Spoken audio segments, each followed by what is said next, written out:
Today is January 9th, 2024, and in episode 117, we'll talk about workflow in technology.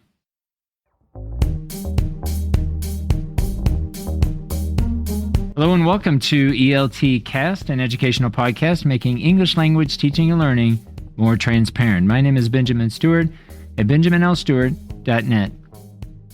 Before we get into today's topic, if you have any thoughts, insights, or would like to share any of your experiences, feel free to reach out to me at my Twitter X handle at BNLEEZ. So today I want to talk about flow and technology, and I've been thinking a lot recently and changing a lot of my workflow, getting geared up for the next semester, the spring semester of 2024. The semester begins the end of January 29th. So I wanted to have everything put in place in terms of the key technologies that I'll be using, working with students over the course of the next 4 months or so.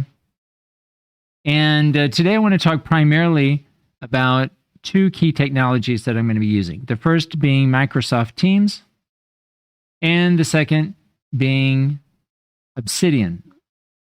So I'm going to talk first here about Microsoft Teams. And I've been using Microsoft Teams for some time now, primarily as a way to communicate or keep in contact with students, primarily through the chat feature. So if you're familiar with Microsoft Teams, the chat feature is a good way to keep track of prior conversations you've had, as it kind of groups and keeps that history. So I find it very useful in being more accessible to students throughout the semester. So I'll continue using Microsoft Teams. I know some teachers like to use a lot the WhatsApp app, but honestly, I'm in Microsoft Teams more than I'm in WhatsApp. So I always tell students that they can always get a more or a quicker response if they contact me via chat.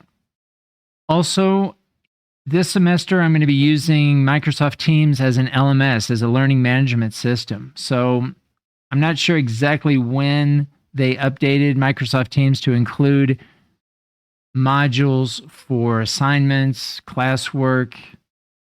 They have a class notebook now that is integrated when you create a new Teams assignments. You can keep track of grades. They also have a reflect section, an insight section that I'm curious about. We'll see this semester how that works, if I'll be using that or not. And then below now they have a separate section for the channels. And the channels is primarily what I've used in the past in terms of having a section for posts, having a section for files. And in this case, I'm going to include a website, which I'll talk about here in a few minutes, that will also be accessible through Microsoft Teams. But I've used Microsoft Teams in the past a lot, primarily in the channel section, the posts and the files. Sharing files, I like to do that within Microsoft Teams because, especially if they're writing an essay, for example, I can have all of the documents in one central space where I can go in, leave comments, they can go in and work, and so on. So I'm curious this semester how this will work out, but primarily Microsoft Teams. This is where we'll manage grades, assignments. All of the course content, in fact, will be accessible through Microsoft Teams. Now, one thing worth mentioning, and I'll talk about my website and Obsidian here in a minute, but under the classwork section, this is where I'm going to include links to key pages in my website where they can access the course content. Right now, it's a little slow opening up here, but under coursework or classwork, this is where the learning modules will occur. And of course, any assignments that they are to complete will have a separate section here where they can access those. So for some reason, I'm not able to open up classwork, but this is where the learning modules will reside. This is where students can access week to week or module by module the different course content. The way I usually work is I'll create lessons, and everything that we talk about and work I'll include in an online space. And again, I'll show you that here in a minute. But for some reason, I'll come back to Microsoft Teams. It's not allowing me to open up Microsoft Teams. Okay, there's the notebook. Let's try one more time. Try another class here, Writing 2. This is another class I'll be teaching this semester in addition to thesis seminar. Yeah, it's just not going to happen. So we'll try that a little bit later. But this is where the learning modules appear. And then you have the assignments. Go back to thesis seminar. Under assignments and grades, students can access their grades here. So we're going to try this. We've used Moodle in the past, but this semester we're going to try Microsoft Teams. And in an effort to make it a little bit more accessible, maybe make it easier for students to access this information throughout the semester. All right, so let's go now into Obsidian. Obsidian now is going to also be the key space or the key technology I'll be using in addition to Microsoft Teams. Here I have an example of what it looks like at my end when I'm working in Obsidian. Now I'm using Obsidian Sync. Those of you who are familiar with Obsidian, I'm using Obsidian Sync, and I'm also using Obsidian Publish. I have my home page. This is what it looks like at my end when I'm working in Microsoft Teams. And in a later video, I'll talk more in detail about the methodology that I'm using in setting up my Obsidian, primarily using the para method and the Zettelkasten method. But I'll talk more about that in a subsequent video. But here on the left-hand side, you can see basically how I'm organizing the notes within Obsidian. And this home page is under a published folder. And everything under this published folder is getting published to my website, which looks like this. Okay, so this is the home page here. So if we toggle back, this is what it looks like in Obsidian, and this is the same page here in my website as a published document, as a published space.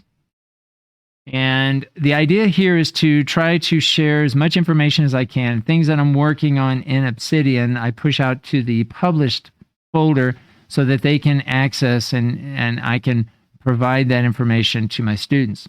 Of course, since this is a public space, this is being pushed out publicly, of course.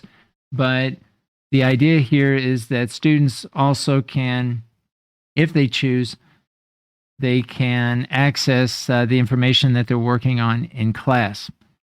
In another video, I'll talk more specifically. In fact, I want to create a separate video that I will later insert into this homepage that gives a general overview how to navigate around the website. I won't go into detail at this point, but this is another key technology I'll be using in my workflow for this next semester, using a website connected to Obsidian.